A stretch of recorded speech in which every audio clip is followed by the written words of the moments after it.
Hello दोस्तों, मेरा नाम है शिवांग और मैं स्वागत करता हूं आपके अपने चैनल एसआर कोचिंग क्लासेस में। जैसा कि आप सभी लोग जानते हो, मैं यूपीएसआई के 2021 के पेपर सॉल्व करा रहा हूं और इस पर मैं 2021 के हिंदी के पेपर सॉल्व करा रहा हूं। ठीक है, तो इस पर आज हम लोगों की शिफ्ट कौन सी रहेगी? आज हमारी 15 तारीख की शिफ्ट फर्स्ट रहेगा। ठीक है, और आप लोगों को भी इतनी मेहनत करना है कि 1 स्टार मतलब 2 स्टार आपके कंधे पे इस बार होने चाहिए। तो कैसे कैसे क्वेश्चन आए थे वो सारे इस वीडियो के माध्यम से मैं आपको बताता हूँ। ठीक है, चलो देखो, पहला क्वेश्चन कह रहा है कि आचार्य भरत ने रसों की संख्या कितनी मानी है? 7, 6, 9। ये मात्रा गलत लग गई है। ठीक है, ये पूरा दो दो बार लिख गया है। 7, 6, 9 या 8? तो कितने रसों की संख्या मानी गई है? 8। देखो, जो भी पॉइंट लिखने वाले होंगे वो भी मैं आपको प्रोवाइड कर दूंगा, उनको आप लिखते भी चलना है। देखो, इसके बारे में मैंने आपको डिटेल एक्सप्लेनेशन यहाँ पर भी लिख दिया है, जिससे तुम लोगों को वीडियो भी लंबी ना बने और याद भी चलता जाए वीडियो में। देखो, रसों की संख्या इन्होंने 8 मानी थी, तो मैंने स्थायी भाव और रस आपको लिख दिया। देखो, हास्य रस, उसका स्थायी भाव हास होता है। करुण रस शोक होता है। तीसरा रौद्र रस, उसका क्रोध होता है, क्योंकि वो स्थायी भाव भी पूछ लेता है। तो वीर रस का उत्साह हो गया, भयानक रस का भय हो गया, बीभत्स रस का जुगप्सा हो गया, अद्भुत रस का विस्मय हो गया, श्रृंगार रस का रति हो गया। और सेकंड इंपॉर्टेंट पॉइंट क्या थी, ये भी देखिए लिख दी मैंने, कि आचार्य अभिनव गुप्त ने 9वां रस जोड़ा। ये पूछ सकता है कि 9वां रस किसने जोड़ा? तो इन्होंने जोड़ा। और कौन सा था? शांत रस। इन्होंने शांत रस को एक रस की उपाधि नहीं दी थी। और इसका आपका स्थायी भाव क्या हो जाएगा? निर्वेद। निर्वेद, जिसका मतलब क्या हो जाता है? बैराग। ठीक है, चलो नेक्स्ट क्वेश्चन। नेक्स्ट क्वेश्चन कह रहा है कि इनमें से किताब शब्द क्या है? तो किताब हमारी एक विदेशज शब्द है। इस वीडियो को बहुत ज्यादा लंबा भी नहीं बनाया जाएगा, सॉल्व करके आपको तुरंत बता दिया जाएगा। हिंदी में विदेशी भाषाओं से आए उपसर्ग क्या कहलाते हैं? प्रत्यय कहलाते हैं, आगत उपसर्ग कहलाते हैं, अव्यय कहलाते हैं, निपात कहलाते हैं। बताओ तुम लोग। और एक टेस्ट के फॉर्मेट में तुमको ये वीडियो देखनी है, और जितना भी स्कोर तुम लोगों को बनता है उसकी कमेंट के माध्यम से बताओ यार, और लाइक और कमेंट जरूर कर दिया करो। ठीक है, तो जो विदेशी उपसर्ग भाषाओं से आए उन्हें क्या कहते हैं? हम लोग आगत उपसर्ग कहते हैं। नेक्स्ट नेक्स्ट कह रहा है, किसी वस्तु को प्राप्त करने की तीव्र इच्छा के लिए उपयुक्त शब्द कौन सा होता है? अपेक्षा, अभिप्सा, अपेक्षित या अर्षिक? तो किसी वस्तु को प्राप्त करने की तीव्र इच्छा क्या कहलाती है? वो मेरी अभिप्सा कहलाती है। अभिप्सा। देखिए, इच्छा का क्वेश्चन बहुत बन रहा है, तो मैंने क्या करा है आप लोगों के लिए, जितनी भी इच्छा एग्जाम में पूछी गई वो सारे यहाँ पे लिख दी है। देखिए, जिज्ञासा हमारी कौन सी होती है? जानने की इच्छा होती है। बुभुक्षा पूछता है, भोजन की इच्छा हो गई। तृष्णा पूछ लेता है, वो पानी की इच्छा हो गई। ठीक है, और अभिप्सा पूछ लेता है, वो किसी वस्तु को पाने की इच्छा हो गई है। और अभिलाषा हो गई, व्यक्ति की चाह हो गई हमारी। ठीक है, और ये सब क्या होती है? एक मानसिक प्रवृत्तियां होती हैं इंसान की। ठीक है, तो जितने भी एडिशनल पॉइंट होंगे वो आपको मैं यहाँ पर लिख के भी बता दूंगा, पहले से ही लिख के इसलिए लाया हूं कि वीडियो ज्यादा लंबी नहीं हो आप लोगों के लिए। देखो, इनमें से विस्मयादि बोधक चिन्ह कौन सा है? विस्मयादि बोधक चिन्ह हमारा ये होता है। ये थोड़ा गलत हो गया है, क्योंकि टाइप वाइप सब लोग हम ही करते हैं। ठीक है, आप लोगों का साथ रहा तो ये फैमिली बहुत बड़ी बनती चली जाएगी धीरे धीरे। तो निम्नलिखित में से कौन सी पुस्तक विजय तेंदुलकर की नहीं है, रचना नहीं है? ये ध्यान देना, कभी कभी हम लोग नहीं पे गौर नहीं करते, सबसे पहले नहीं पे गौर करना है। तो नेफा की एक शाम, कमला, खामोश, अदालत जारी है, घासीराम कोतवाल। बताओ किसकी किसकी रचना कौन सी नहीं है? बताओ। तो देखिए, ये तो इनकी 3 रचना है, लेकिन ये इनकी रचना नहीं है। ये किसकी है? ये भी तो पता होना चाहिए ना। ये हमारी कुंवर नारायण जी की है। कुंवर और नारायण। ठीक है, अब इनका नाम पता होगा तो आप इनमें कंफ्यूज नहीं होगे। साहित्य के क्वेश्चन आपको लिखते हुए चलने सारे। ठीक है, काट होना मुहावरे का इनमें से क्या अर्थ है? काट होना मुहावरे का अर्थ हो जाता है सचेत होना, लकड़ी होना, मूर्ख होना या स्तब्ध होना। तो काट होना स्तब्ध हो जाना हो जाता है। ठीक है, नेक्स्ट, इनमें से कौन सा शब्द संयोग का विलोम है? संयोग का विलोम प्रयोग होगा, द्वेष होगा, वियोग होगा या विरह होगा? तो संयोग का विलोम वियोग क्या क्या होगा बताओ आप लोग। ठीक है, संयोग। तो संयोग का क्या हो जाएगा? हमारा वियोग हो जाएगा। ये थोड़ा सा सेट कर दें। तो संयोग का क्या हो जाएगा? वियोग हो जाएगा। ठीक है, नेक्स्ट नेक्स्ट कह रहा है, इनमें से कौन सी बोली सामान्यतः उत्तर प्रदेश में नहीं बोली जाती? फिर देखो, नहीं पे आपको गौर करना है, ठीक है, नहीं बोली जाती है। तो खड़ी बोली अवधी, ब्रजभाषा या मैथिली।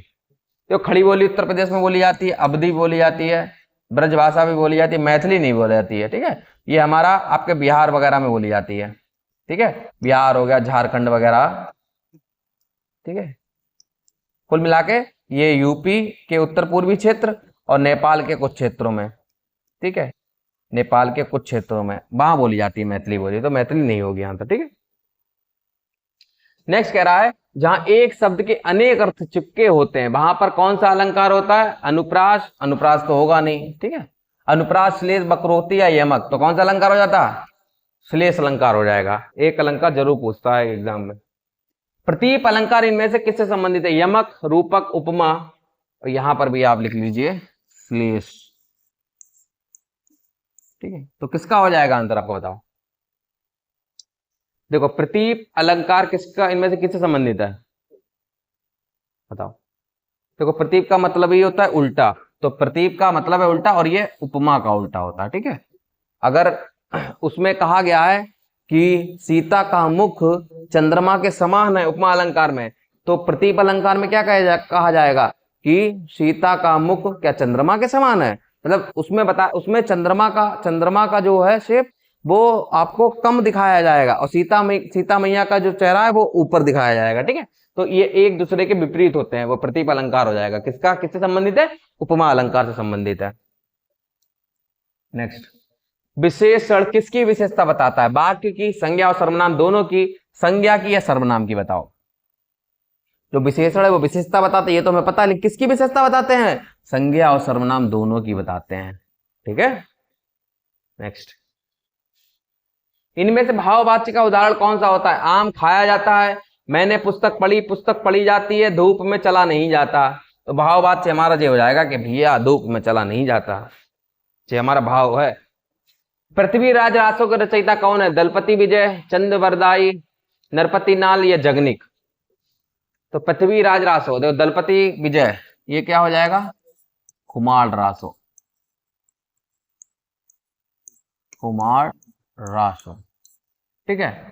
जगनिक क्या हो जाएगा? परमाल रासो,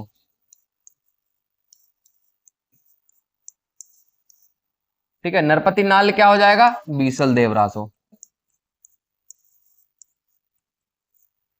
बीसल देव रासो।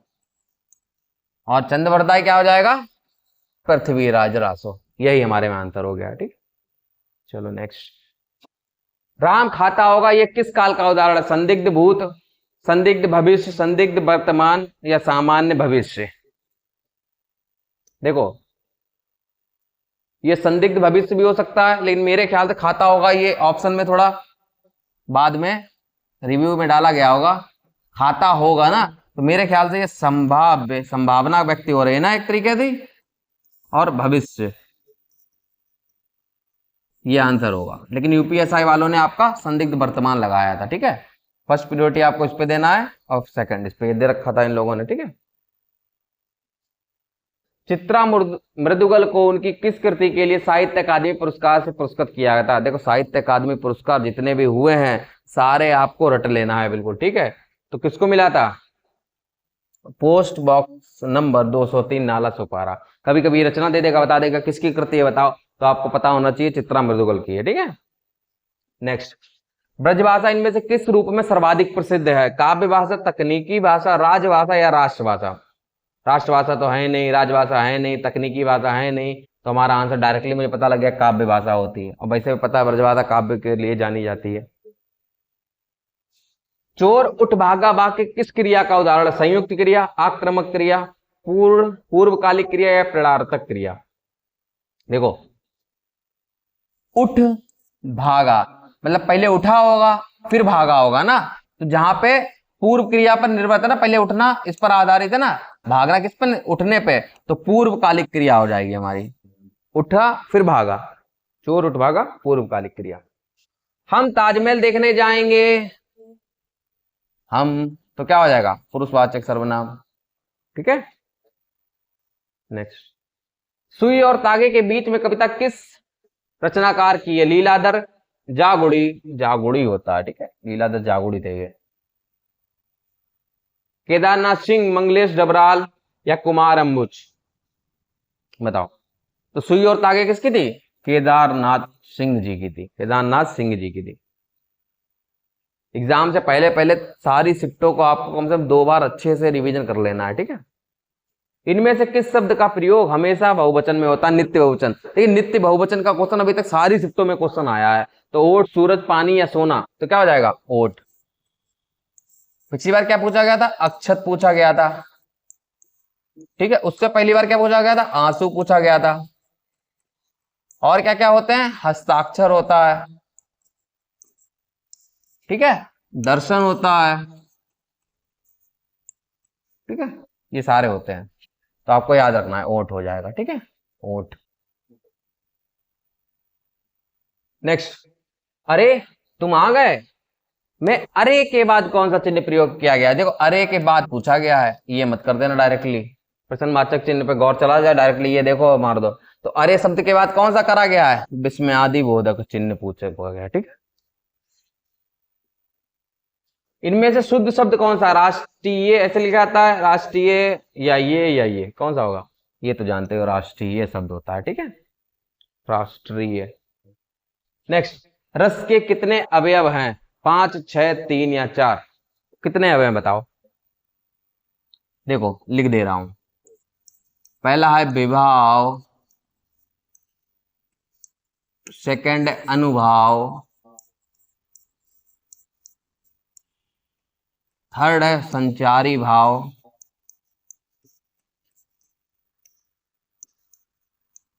फिर स्थायी भाव,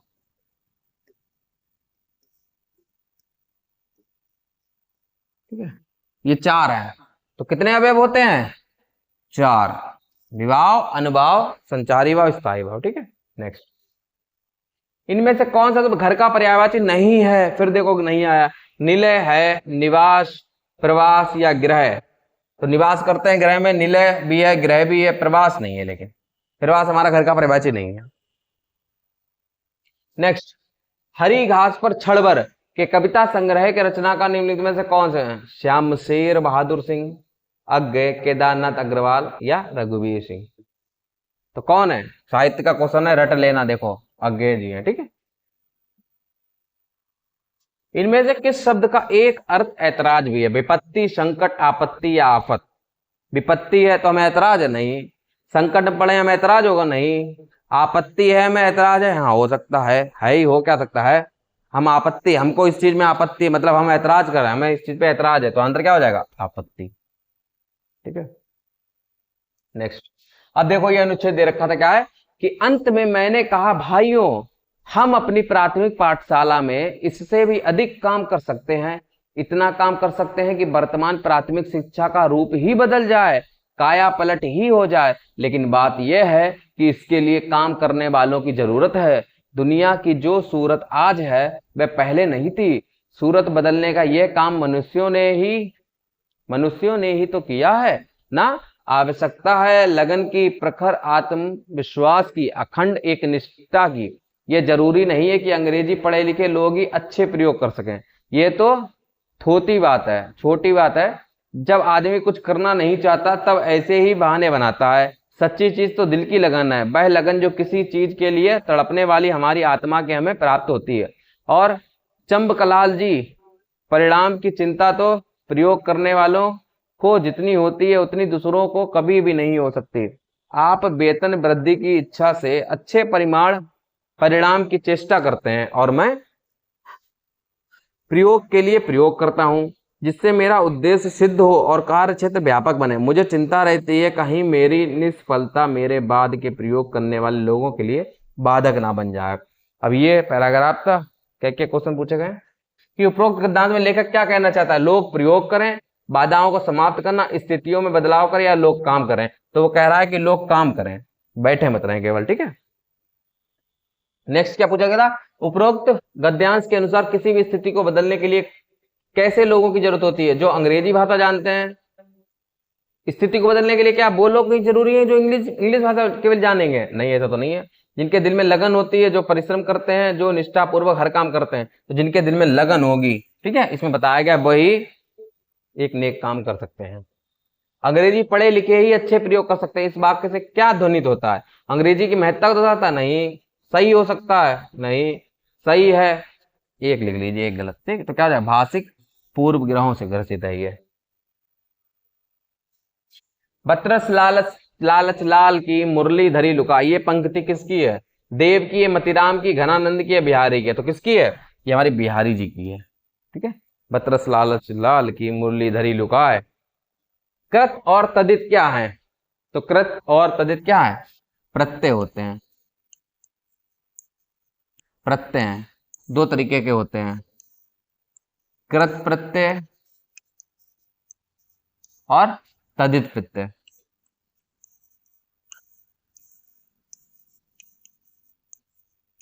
ठीक है, कृत प्रत्यय क्या हो सकता है? पहली बात कि अगर हम धातु धातु से नया शब्द बनाए, धातु से नया शब्द बनाए, ठीक है। जैसे अगर हम पढ़ धातु में ना प्रत्यय लगा दें तो शब्द क्या बन जाएगा? पढ़ना। ठीक है, और तदित प्रत्यय क्या हो जाएगा? जैसे संज्ञा शब्द से नया शब्द बना दो, संज्ञा से नया शब्द। ठीक है, संज्ञा शब्द से बना दिया हमने। जैसे जैसे ऑप्शन में कुछ भी ले सकते हो तुम लोग। ठीक है, जैसे बचपन हो गया। ठीक है, इसमें हम त्वा लगा दें तो बचपनत तो हो सकता है। ठीक है, तो इस तरीके हो जाएंगे। ठीक है, तो इसका आंसर क्या हो जाएगा? ये दोनों कृत और तद्धित क्या है? प्रत्यय के रूप है। नेक्स्ट नेक्स्ट कह रहा है घनाक्षरी कौन सा छंद है? मात्रिक छंद है, बारलिक है, मिश्र है, या इनमें से कोई नहीं? तो घनाक्षरी क्या है? बारलिक छंद है। और बारलिक छंद क्या होता है? इसमें 4 चरण होते हैं। ठीक है, 4 चरण होते हैं तथा प्रत्येक में 16 मात्राएं होती हैं। 16 मात्राएं होती हैं। ठीक है, 4 चरण होते हैं और घनाक्षरी क्या है? बारलिक छंद हो जाएगा। ठीक है, नेक्स्ट कह रहा है रोला और उलाला से मिलकर क्या बनता है? देखो, दो दो क्वेश्चन इससे बनते हैं, तुम्हें याद रखना है। एक आर और यू। ठीक है, पहला क्या हो जाएगा? रोला और यू से उलाला। उलाला, इससे क्या मिलेगा? छप्पे। ठीक है, और एक बनता है डी आर। ठीक है, तो ये क्या हो जाएगा? दोहा और रोला। तो डॉक्टर साहब क्या देखने आए? कुंडलियां।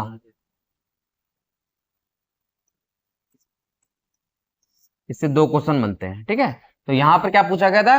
रोला और उलाला से क्या मिलेगा? छप्पे बन जाएगा। ठीक है, नेक्स्ट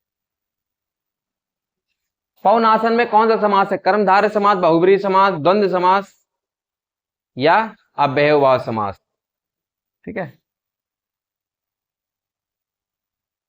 तो कौन सा समास हो जाएगा? पवन आसन।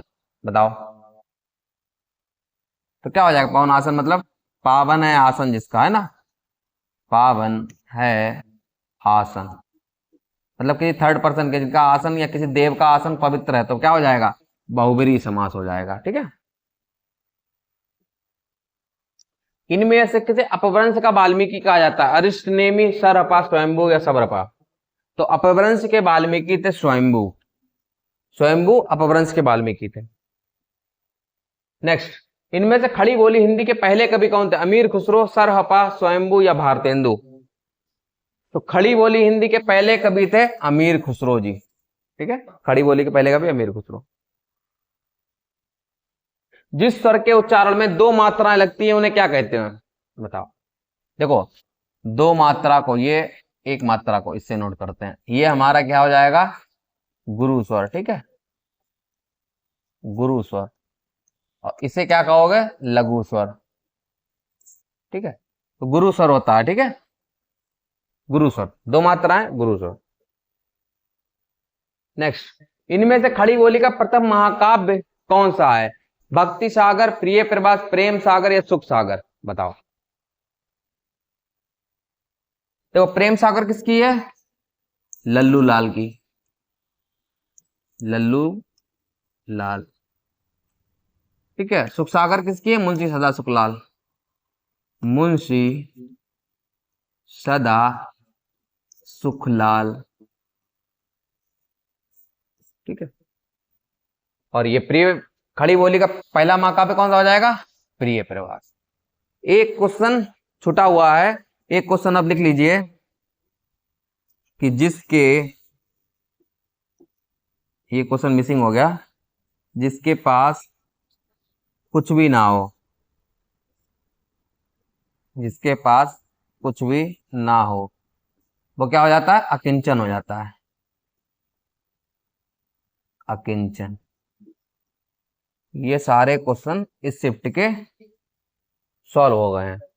अब तुम लोगों को अपना स्कोर बताना है कि तुम्हारे लोगों के कितने आए हैं नंबर। ठीक है,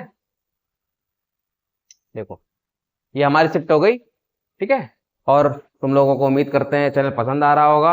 हम लोगों ने भी नए नए तरीके से, एक तरीके से आप लोगों की सेवा में तत्पर हुए हैं। तो अगर पसंद आ रहा है तो लाइक करो यार, जरूर करो। ठीक है, और ज्यादा से ज्यादा लोगों को शेयर करो। मिलते हैं नेक्स्ट वीडियो में। धन्यवाद, राधे राधे।